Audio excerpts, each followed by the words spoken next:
The smell hit her before anything else. Warm bread, cinnamon, something sweet and golden baking slowly behind a thick stone wall. And Nora stopped walking for just a moment, eyes closing, letting that smell reach somewhere deep inside her chest, where she kept the things she no longer allowed herself to want. Her son tugged at her hand. "Mama, you stopped again." "I know." She opened her eyes. "Sorry, little wolf." He was 5 years old, with her same pale hair and a stubborn mouth that was entirely his own. And he looked up at her with the particular patience of a child who had learned, very early, that his mother sometimes needed a moment to gather herself before moving forward. He had learned that lesson the same way she had, out of necessity. The bakery sat at the corner of the Merchant Road in the village of Ashford, a modest town 3 days' ride from the territory she had once called home. The sign above the door was hand-painted, the letters slightly uneven, a crown of wheat drawn around them in faded gold. Marin's Bread and Pastries. A place Nora had discovered by accident 6 weeks ago, when she and her son had first arrived in Ashford with nothing but a worn leather satchel, 2 silver coins, and the particular exhaustion of people who have been running for a very long time without admitting it. She came here every few days now, not because she could afford it, but because the woman who ran it, Marin, a stout widow with flour permanently in her eyebrows and a voice like warm gravel, had offered her credit. "Pay when you can, honey. You look like someone who will." Nora pushed the door open. The bell above it rang once, soft and clear. The warmth inside was almost shocking after the gray October morning. She felt it press against her cold cheeks, her chapped fingers, the thin wool of her cloak. The cloak was gray, mended 3 times at the hem, the clasp replaced with a simple iron pin when the original bronze one had been sold. She wore a linen dress beneath it, plain, the color of oat, a thin belt at her waist. Her long blonde hair was braided back, practical, the way she wore it now, not because it was beautiful, but because it stayed out of her face when she worked. Her son walked straight to the wooden display case where Marin kept the morning pastries, pressing both small hands flat against the glass, fogging it with his breath. "The one with the sugar on top," he said, very seriously, to no one in particular. Nora smiled. It was the kind of smile that lived mostly at the corners of her mouth these days. Careful, quiet, real, but contained. She had once smiled differently. Wider, without checking herself first. But that was a long time ago. She moved toward the counter, reaching into the small pouch at her belt to count what she had, already doing the quiet arithmetic of a woman who managed scarcity the way other people managed wealth, with constant attention and very little margin for error. She didn't look toward the far side of the bakery. She should have. Because if she had looked, if she had glanced even once toward the heavy wooden table in the back corner, half-shadowed, where the ceiling beams were low and the single candle burned amber, she would have seen him before he saw her. She would have had time to leave. She didn't look. She heard it instead. Not his voice. Not yet. Just the sound of a chair scraping back. The particular weight of a large body standing. And then a stillness in the room that she recognized the way you recognize a sound from childhood. Instantly, in the body, before the mind has finished forming the thought. Her hand froze over the coin pouch. Marin, behind the counter, was already looking past Nora with wide eyes, and an expression that said she did not know what was about to happen, but understood instinctively that she was witnessing something. Nora turned around. He was standing at the back of the room, taller than she remembered, which shouldn't have been possible. But grief and time have a way of shrinking things in memory, and the reality of him, the breadth of his shoulders in black leather, the dark braids pulled back from a face that was harder than it used to be, the scar running just below his left cheekbone that had not been there 6 years ago. The reality of him filled the room the way a storm fills a valley. Not loud, just undeniable. His blue eyes found her immediately. They always had. That was the thing she had tried hardest to forget. The way his eyes moved through a crowd and found her as though nothing else existed. as though she were a fixed point, and everything else was just weather. He wasn't wearing his crown. She noticed that first, absurdly. He was dressed like a warrior, not a king. Leather harness, brown belt, iron bracers at his wrists, a dark fur at his shoulders that smelled, even from across the room, of pine and cold wind, and something underneath that her body still recognized against her will. His expression was unreadable. Hers, she knew, was not. She felt the color drain from her face, and then rush back in a hot wave that had nothing to do with the warmth of the bakery. 6 years. 6 years since the night she had left, since she had placed her bonding ring on the stone table in his study and walked out through the servants' gate in the gray hour before dawn, carrying only what she could fit in one bag, telling no one, leaving no letter, because there was nothing left to say that hadn't already been said in silence, in closed doors, in the space that had grown between them like a wound that neither of them knew how to close. 6 years since she had last stood in the same room as Aiden Voss, Alpha King of the Northern Pax. Her son, still pressed against the pastry case, turned to look at what had made his mother go so quiet. He looked at the large man standing in the back of the bakery. Then he looked up at his mother. "Mama," he said, "do you know him?" The question landed in the silence like a stone dropped into still water. Nora did not answer. Aiden's eyes moved from her face to the boy, and in that moment, in the way his jaw tightened, in the way something shifted behind those pale blue eyes like a tide pulling suddenly inward, Nora understood that whatever she had prepared herself for, whatever version of this she had imagined in the darkest hours of the last 6 years, it was not this. It was not him standing 5 feet away from his son and not knowing it. It was not the way her heart was hammering against her ribs like something trying to break free. It was not the smell of cinnamon and warm bread wrapped around the worst moment of the last 6 years. She made herself breathe. She made herself stand still. She was 26 years old, and she had survived things that should have broken her, and she was not going to fall apart in a bakery in Ashford over a man she had chosen to leave. Even if that man was looking at her now with the expression of someone who had just found the one thing he had spent 6 years trying to convince himself he didn't need. Marin's voice came from behind the counter, careful and uncertain. "Should I step into the back for a moment?" Neither of them answered her. Marin disappeared into the back without waiting for an answer. The bell above the door had stopped ringing. The bread in the oven was still baking, slow and indifferent to everything happening in the room. A candle on the counter flickered once, as though the air itself had shifted when he took a step forward. Nora moved first. Not toward him, sideways, instinctively placing herself between Aiden and her son, with a motion so practiced it looked almost casual. She had done it before, in other circumstances, with other dangers. The body remembers what the mind tries to forget. Nora. His voice. 6 years. And it still landed in her chest the same way. Low, deliberate. The kind of voice that didn't need to rise to be heard. She had loved that voice once. She had also feared what it could order, what it could dismiss, what it could choose to say nothing at all. Aiden. Her own voice came out steadier than she expected. She was grateful for that. He stopped walking.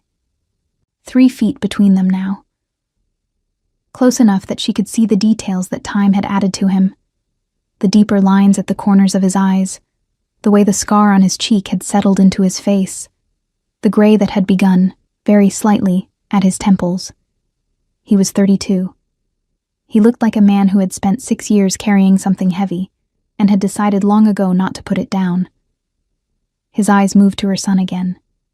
The boy had turned fully now, standing straight, his small chin lifted in a way that made something ache behind Nora's sternum. He was looking at the large stranger with open curiosity and absolutely no fear, which was both a relief and a complication. "What is your name?" Aiden asked. He was speaking to the boy. His voice was different, not softer exactly, but careful. The way a man speaks when he is trying very hard not to startle something fragile. "Eli," said the boy. "Eli." Aiden repeated it slowly, as though weighing it. His jaw moved. Something passed across his face so quickly that anyone else would have missed it. Nora didn't miss it. She had spent 4 years learning to read every shift in that face, and the knowledge had not left her even when everything else had. She watched him calculate, watched him count backward, watched the moment the number landed. He looked at her. "How old is he?" The question was quiet. Dangerously quiet. Not threatening, but contained. The way a river is contained right before it overflows its banks. "Aiden." "How old, Nora?" She held his gaze. 5. The silence after that word was the longest she had ever lived through. Eli, unaware of the earthquake happening above his head, tugged at Nora's cloak. "Mama, can I have the pastry now? You said we could if you had enough coins." She reached down and touched his hair without looking away from Aiden. "In a moment, love." Aiden stepped back. 1 step, then another, until his shoulders met the stone wall behind him. He pressed one hand flat against it, and Nora recognized that too. The gesture of a man using something solid to anchor himself when the ground has stopped being reliable. "Outside," he said. "I need you to come outside." "No." He blinked. It was, she suspected, not a word he heard often anymore. "Nora, my son is in this room," she said, low and even.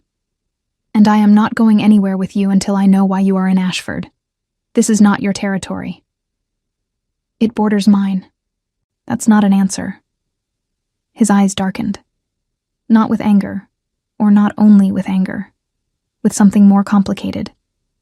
He looked at her the way a man looks at a map he has been trying to read in the dark and has suddenly found a light for, only to discover the landscape is nothing like he expected. "I was passing through," he said. "I stopped because—" He paused.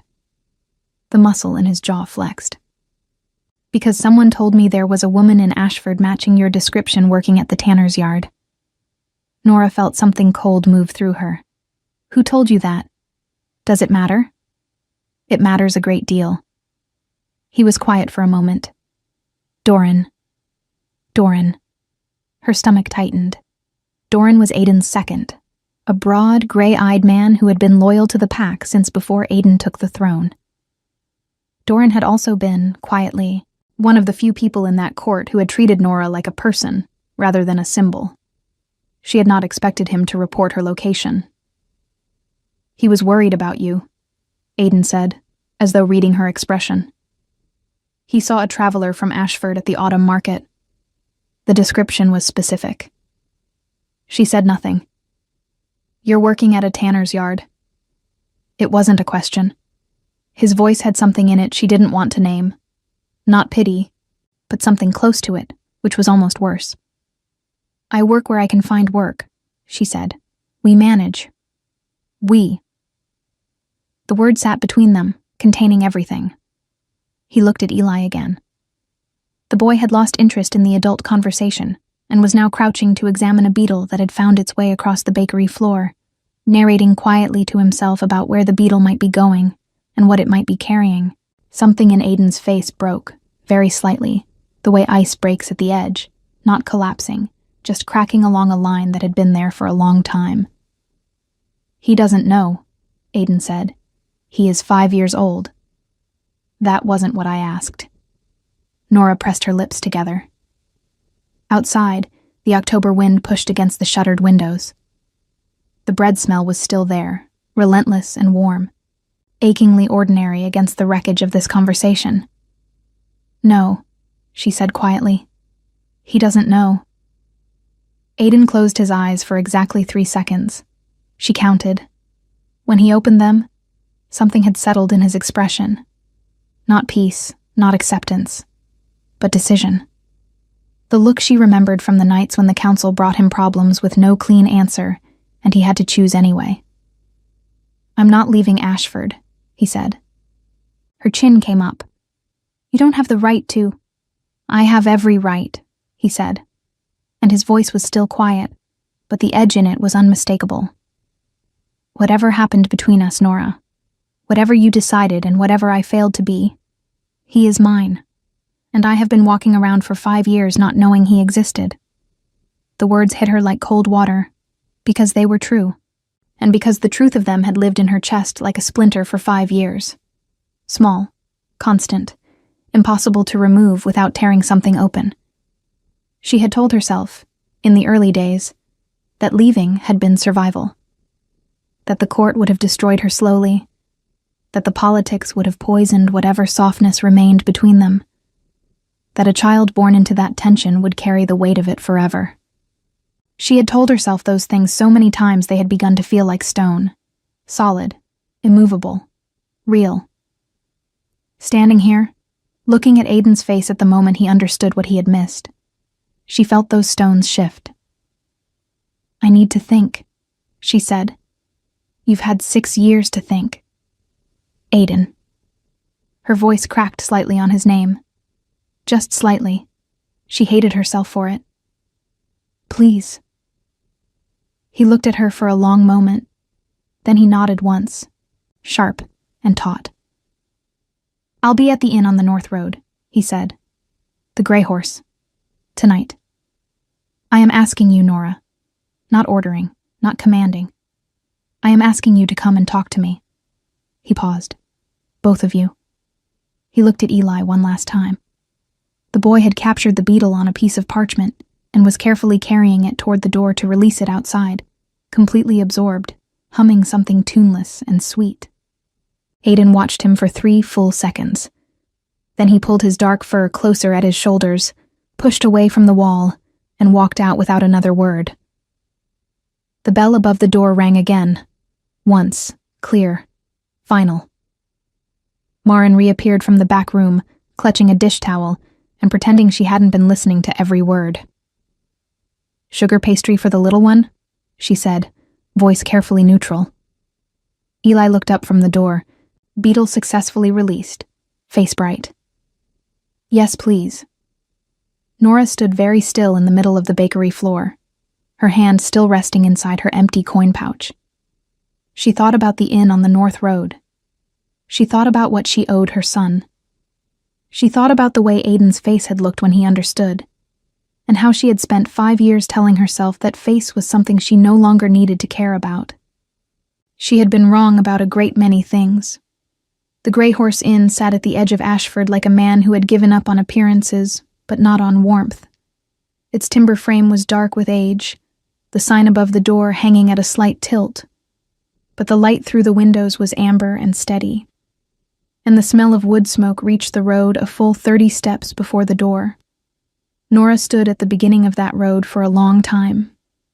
Eli was asleep at Marin's house. The baker had offered without being asked, in the way that certain women offer things, simply without ceremony, making it clear that accepting was not a debt. "Bring him by after supper. He can sleep in the trundle bed. You go sort out whatever that was." Nora had accepted, because Marin was right, and because some things should not happen in front of a 5-year-old, and because she had learned, slowly and painfully, that accepting help when it was offered was not weakness. It was just sense. She had changed her cloak. The mended gray one was hanging by the door of their small rented room above the cooper's shop. 2 rooms, 1 hearth, a window that let in more wind than it should. She wore the darker one now, heavier wool, the clasp a real bronze pin that she had bought herself 2 months ago with her first full week's wages from the tannery. A small thing, but hers. She pushed the inn door open. The common room was half full.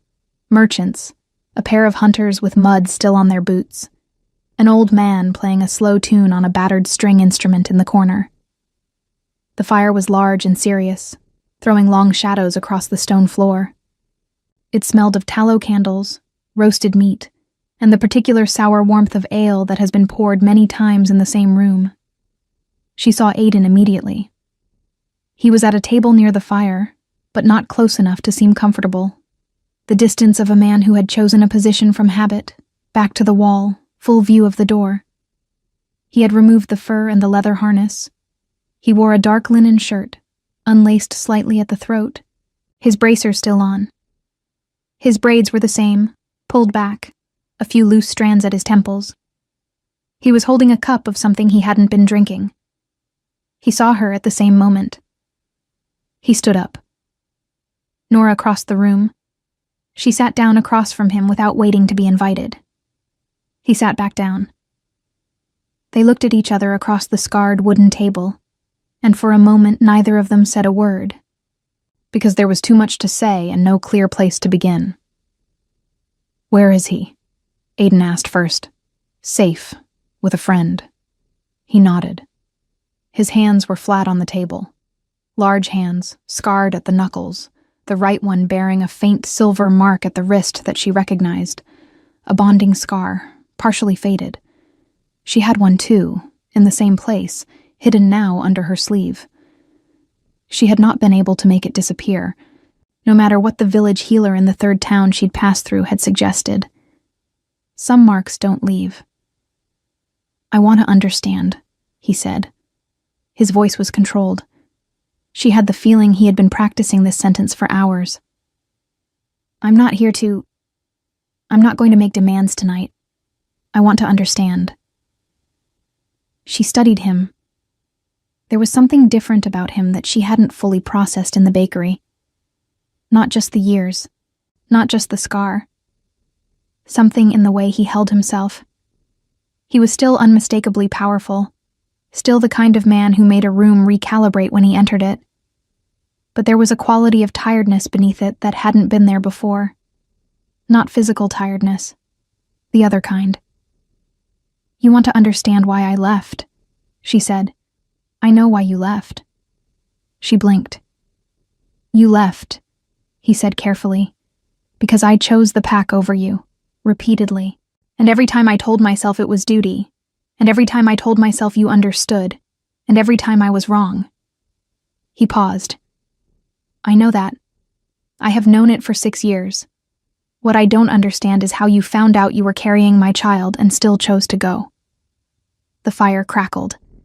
The string instrument in the corner played on, soft and distant.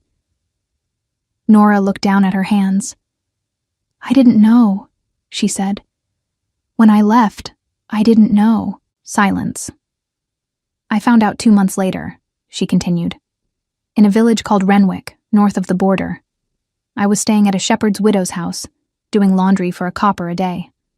She kept her voice flat, factual, the way she had learned to speak about hard things without letting them pull her under. "When I knew, I sat with it for a long time. And you decided not to come back. I decided that going back would mean..." She stopped. Started again. "The court, Aiden, your counsel, the way they looked at me when we were bonded, like I was a liability. An Omega with no pack bloodline, no political value, no standing. They were waiting for you to set me aside. Half of them were actively working toward it." His expression tightened. "I would never have. I know you wouldn't have." She met his eyes. "But they would have made our child's life impossible.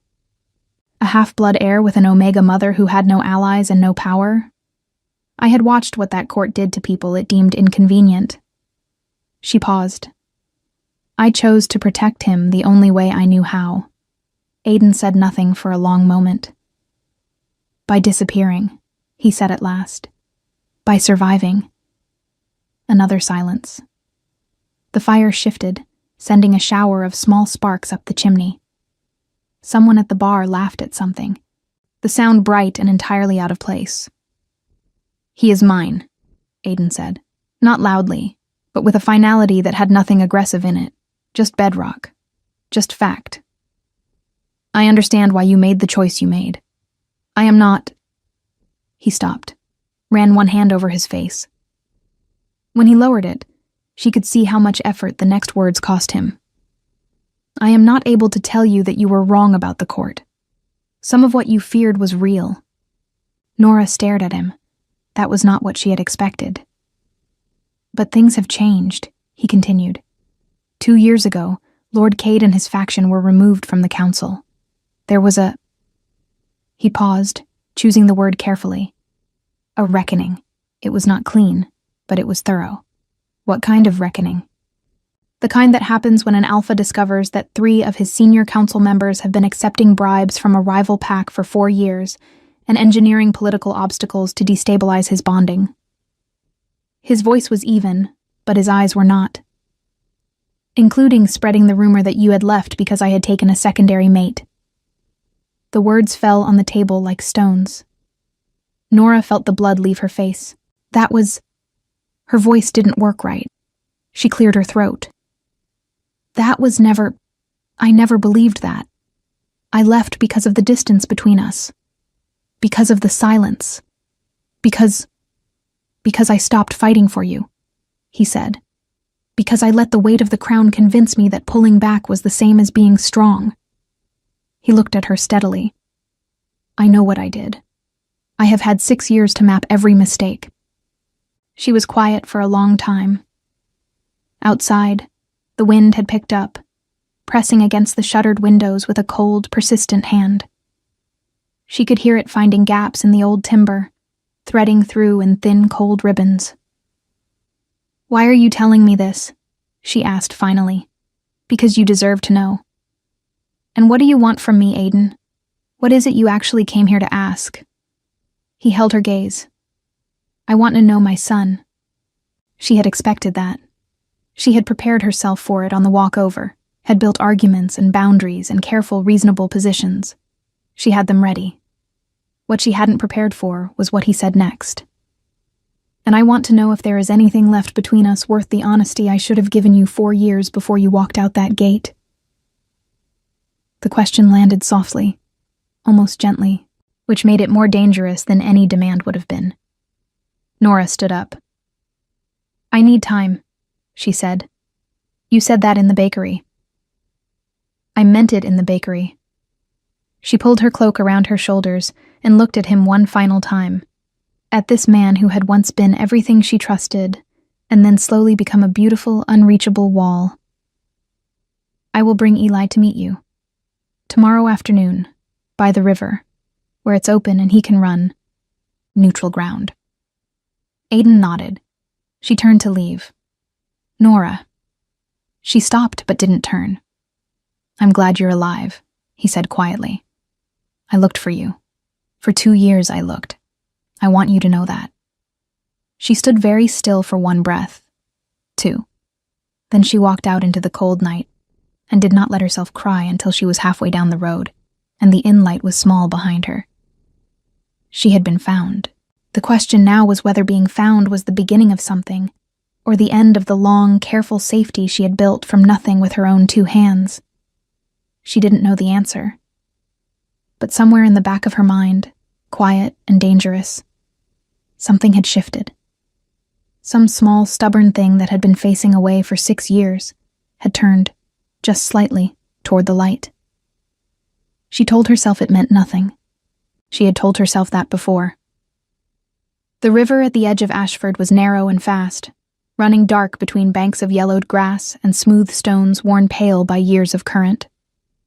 The oak trees along its edge had gone to autumn gold, and the wind that moved through them carried the smell of cold water, wet earth, and the particular clean sharpness of a season ending. Eli ran ahead the moment his boots hit the grass. He had been told. In the careful way Nora told him things that mattered, that they were going to meet someone today. A man who had known her a long time ago. She had kept it simple, because 5-year-olds deserve simplicity, and because she herself did not have more than that to offer. He had asked 2 questions. Is he nice, and will there be dogs? She had answered the first with, I think so, and the second with, probably not, and he had accepted both and immediately forgotten the conversation in favor of a particularly interesting stick he found near the Cooper's yard. He still had the stick. Aiden was already there when they arrived. He was standing at the water's edge, looking at the current, his dark fur pushed back at his shoulders, hands at his sides. He had left the harness and bracers behind today. He wore a plain dark tunic, leather trousers, boots that had seen real road use. He looked less like a king and more like a man, which Nora suspected was deliberate and which she appreciated more than she wanted to admit. He heard them coming before he turned. She knew by the slight shift in his posture, the particular stillness of someone who has been tracking sound and has found what they were listening for. He turned. Eli stopped running and looked up at him with the frank, assessing stare that small children deploy without any awareness of how disarming it is. Aiden crouched down. It was a slow, deliberate motion, making himself smaller, less overwhelming, the instinct of someone who understood that you don't loom over something you don't want to frighten. "You have a stick," he said. "It's a good one," Eli said seriously. "It has a bend at the end. See?" He held it out. Aiden examined it with appropriate gravity. "Very good bend. What do you use it for?" "Mostly hitting things. Not people," Eli added, with the air of someone who has been corrected on this point before. Something moved in Aiden's face, a softening so brief Nora almost missed it. Almost. "Rocks," Eli continued, "and mud, and once a very large mushroom." "All worthy targets," Aiden said. Eli considered him for another moment, then turned and ran toward the water to begin his investigation of the stones along the bank, stick in hand, satisfied that the stranger had been adequately evaluated and approved. Aiden stood back up. He and Nora stood side by side at a careful distance and watched their son crouch at the water's edge, prodding stones and narrating quietly to himself. "He's extraordinary," Aiden said. His voice was rough at the edges. "I know," Nora said. They were quiet for a moment. The river ran. The gold leaves shifted overhead. It would have been, under any other circumstances, a peaceful scene. "I have to tell you something," Aiden said. She turned to look at him. His jaw was set. He was still watching Eli, but his eyes had gone serious in the way she recognized, the weight of something that needed to be said finally outrunning the instinct to stay silent. "Before I came to Ashford," he said carefully, "I wasn't the only one looking for you." The cold that moved through her had nothing to do with the October wind. "What do you mean?" "Lord Cade." He said the name flatly. "When I removed him from the council 2 years ago, I confiscated his documents, his correspondence. It took my archivists 8 months to go through all of it." He paused. "There were letters, Nora. Letters to a man named Fetch, a tracker who works the border territories. Cade had been employing him independently, looking for you." Her breath shortened. "For how long?" "The earliest letter was dated 4.5 years ago. 4.5 years. Eli had been 6 months old." "Cade knew about the child?" Her voice came out barely above a whisper. "He suspected. He had informants in the villages you passed through early on. You covered your tracks well. You moved frequently, changed your name twice. He lost the trail about 3 years ago." Aiden's voice was controlled, but his hands, she noticed, had closed into fists at his sides. "Fetch is still active. He hasn't been found." Nora looked at Eli, who was now attempting to redirect a small stream of water with a line of carefully placed rocks, deeply committed to the project, oblivious. "Why would Cade still want to find me?" she asked. "He's been removed from the council. He has no power." "He has grudges," Aiden said. "And he has the support of 2 other pack lords who resent the restructuring. An illegitimate heir, a child that could be used to challenge my bloodline claim or discredit my rule. That is currency to men like Cade." His voice dropped lower. "Even if the use of that currency would require hurting you." The word hurting sat between them, precise and terrible. Nora turned fully to face him. "What are you asking me?" "I'm not asking you to come back." He met her eyes directly, and she believed him, which was its own kind of disorienting. "I am telling you that staying in Ashford is no longer as safe as you believed it was.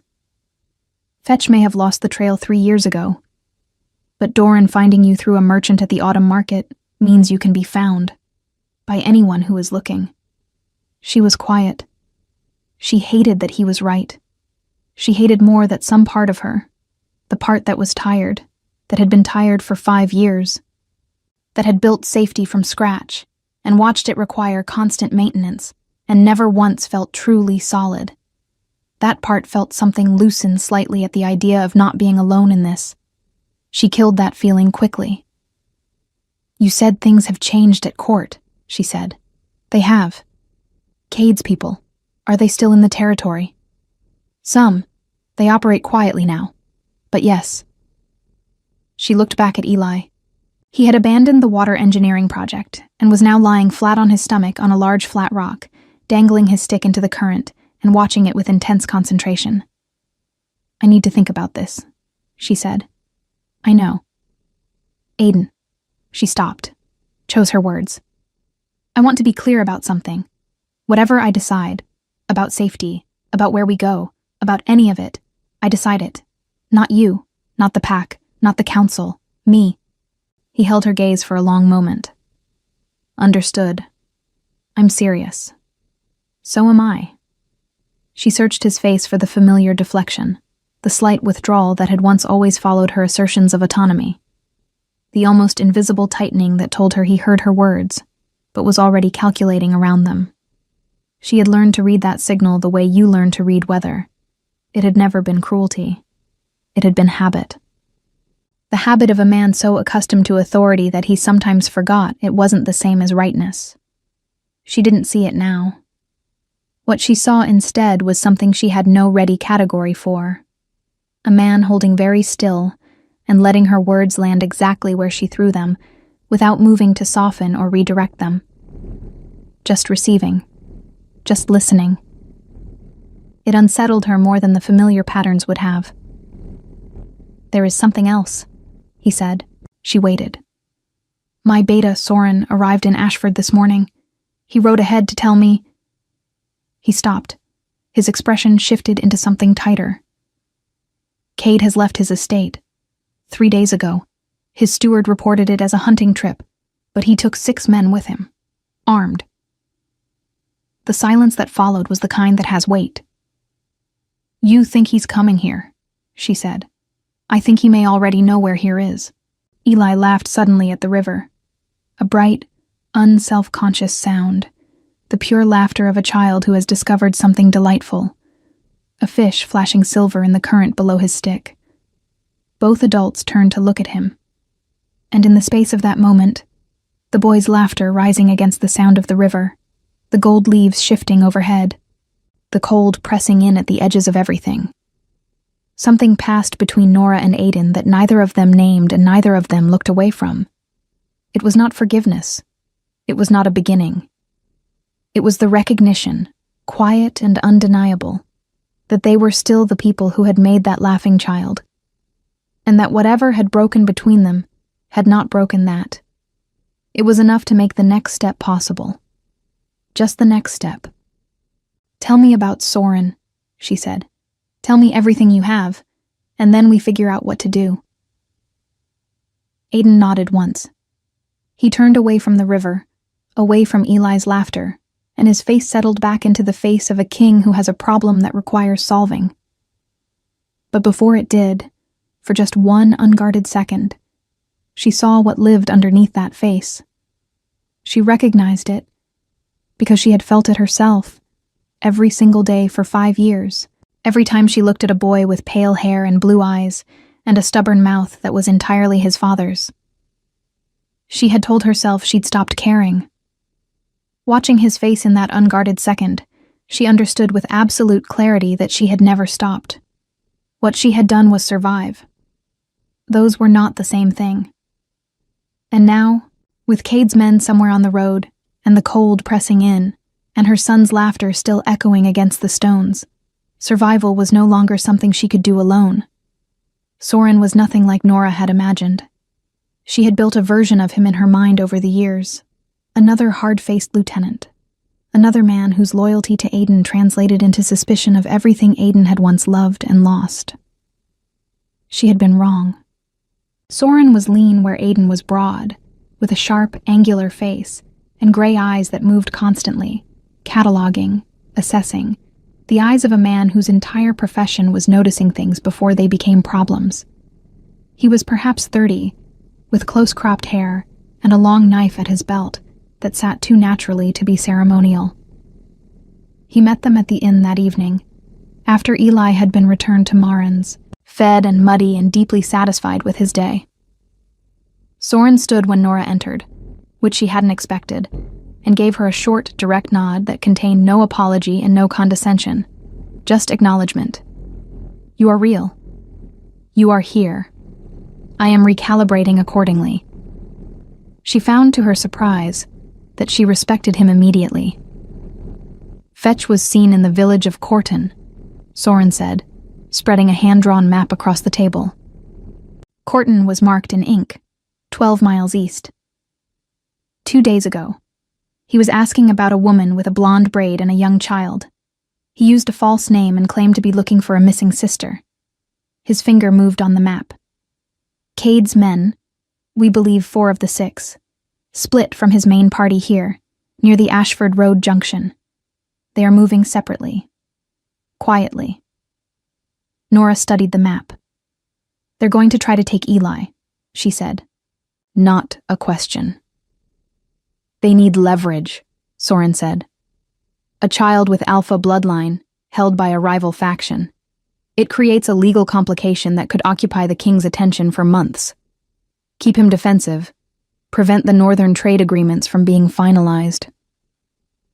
His voice was entirely matter-of-fact, the way soldiers speak about terrible things when they must think clearly about them.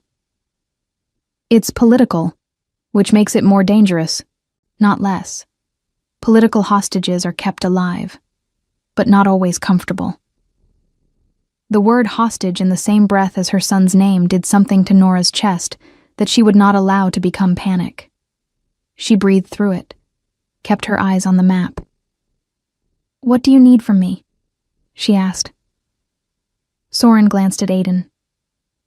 Nothing, Aiden said. We handle this. That's not what I asked, Nora said evenly. Aiden met her eyes. She held them, and after a moment he gave Soren a short nod. We need you and Eli inside the inn, Soren said. Top room, north side. It has 1 door and a window that overlooks the stable yard. Controllable entry points. Aiden's 2 guards take the ground floor. I take the road. He paused. We also need to know if there is anyone in Ashford you trust. Myron, Nora said immediately. The baker? She knows this village better than anyone. She knows who belongs and who doesn't. Soren nodded, making a note on the map's margin with a small piece of charcoal he produced from his coat. Good. We move Eli there now, quietly, and you stay visible here. If Fetch is watching, the last thing we want is for you to disappear with the child. It tells him we know, and cornered men make desperate choices. Nora looked at Aiden. You agree with this? I wrote half of it, he said. She almost smiled. Not quite. Fine. But I want to know everything as it happens, not after. Not a summary in the morning, as it happens. Agreed, Aiden said. This time she believed him. The night came down fast and cold, the kind of autumn night that arrives with purpose, pushing the last of the daylight out with a gray shoulder. Nora sat in the inn's upper room with a candle and a cup of something warm she wasn't tasting, listening to the sounds of the building beneath her and the road beyond the window. Eli was at Marins, tucked into the trundle bed, asleep by the time they'd walked him there. He had asked Nora, very seriously, whether the man from the river was going to be there tomorrow. She had said she thought so. He had nodded, apparently satisfied, and closed his eyes. Children, she thought, were braver than they were given credit for. Or perhaps they simply trusted more easily, hadn't yet learned to catalog all the ways trust could be used against you. She had been sitting for perhaps 2 hours when she heard it. Not a loud sound. That was the thing about trained men. They were quietest when they were most dangerous. It was the absence of sound that reached her first. The stable yard below the window had been quietly active all evening. A horse shifting. A stable boy moving hay. Then nothing. Too sudden. Too complete. She was on her feet before she finished the thought. She opened the door to the hallway and found one of Aiden's guards at the top of the stairs, a broad young man named Call, already alert, hand on his sword. "Stay inside," he said quietly. "What's happening?" Soren spotted 2 men at the eastern alley. "The Alpha is already—" A sound from below. Not violence. A door. Controlled. Deliberate. Then Aiden's voice, low and commanding, carrying the particular frequency that she had once felt in her bones. "You are on my territory. Identify yourselves, or I will take the identification from you." Nora moved to the window. The stable yard was lit by 2 torches, and in their unsteady light she could see 3 figures. Aiden in the center, unmistakable even from above, his posture carrying the absolute authority of a man who has never once doubted his right to hold ground. Opposite him, 2 men she didn't recognize. Behind them, a third, the tracker. Fetch. She knew him by the description Soren had given her. Slight, pale, with a long dark coat, and the particular stillness of someone who is always calculating distance. And behind Fetch, a 4th figure, larger, older, wearing a heavy riding cloak in deep green. Cade. She hadn't expected him to come himself. That told her everything about how badly he wanted this. What happened next was not a long fight. Aiden was an Alpha King, and whatever political complications Cade had engineered over years, he had apparently miscalculated the gap between causing problems from a distance and standing in a stable yard in the dark, facing the man whose family he had threatened. Soren came from the alley left. Call went down the stairs. The 2 flanking men dropped their hands from their weapons with the particular resignation of professionals who have just realized they are outmatched and would prefer to survive the evening. Fetch ran. He made it exactly as far as the back gate before Soren caught him, which was efficient. Cade did not run. He stood very still as Aiden walked toward him, and Nora watched from the window above as the old lord's composure cracked, slowly, like plaster giving way to water. The performance of authority dissolving into what lived underneath it, which was, she saw now, not strength at all. Just old resentment. Just a man who had spent years arranging the world to keep others small and could not conceive of a version where that stopped working. She heard Aiden's voice, low and final.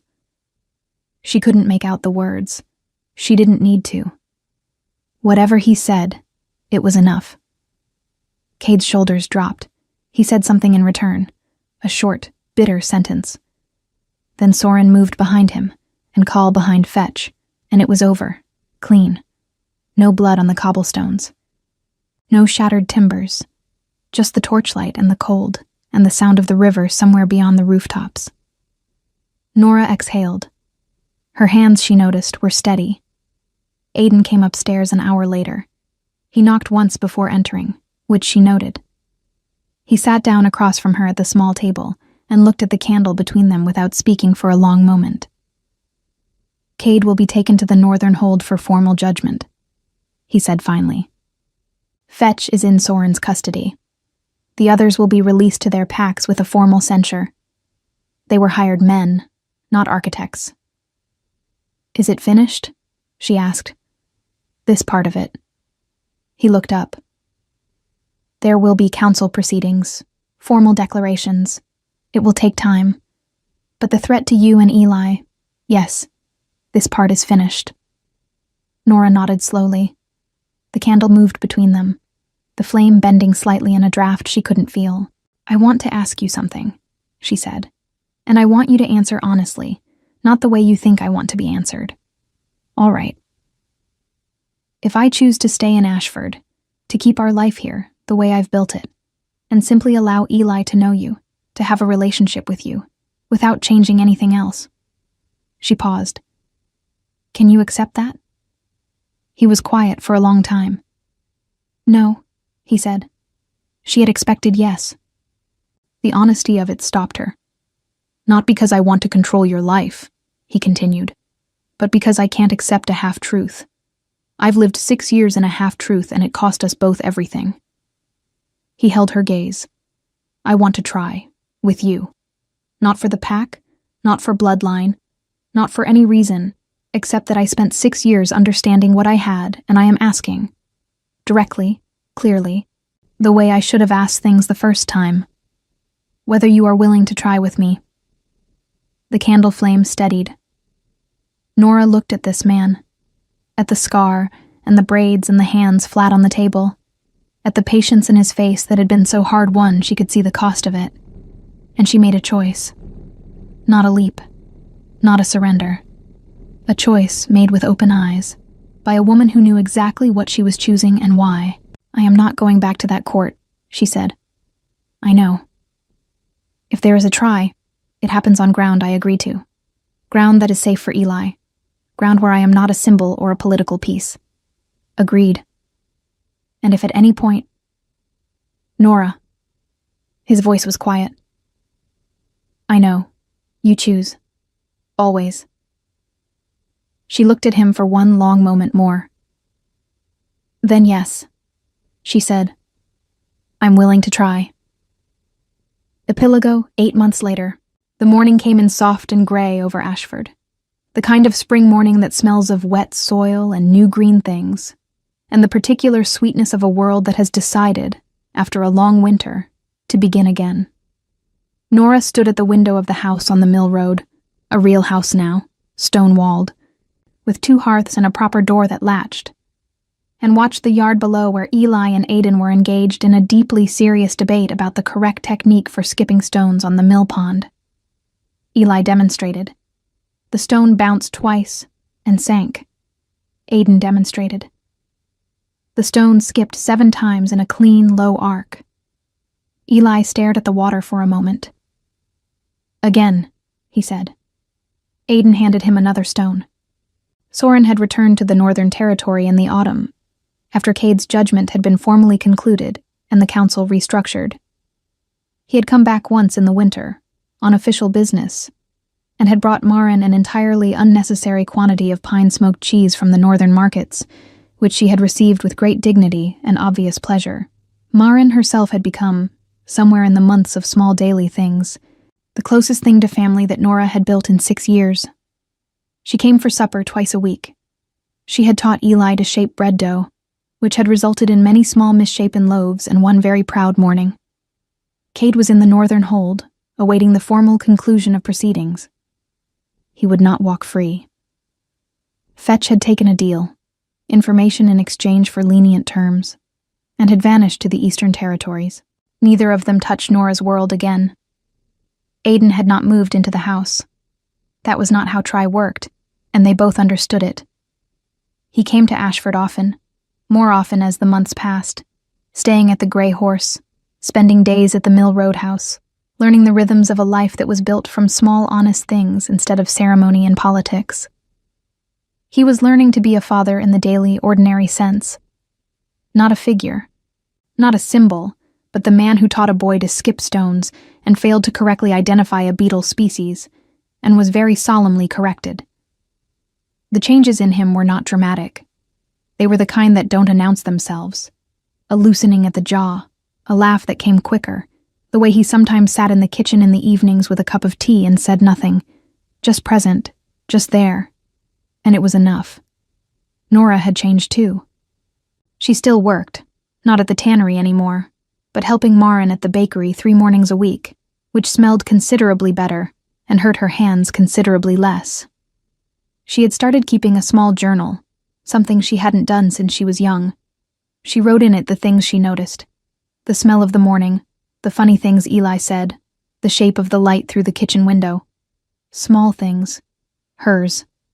She was not healed. She understood now that healing was not a destination but a direction, and that some mornings were harder than others, and that the silence between her and Aidan still held old weight that would take years to fully examine.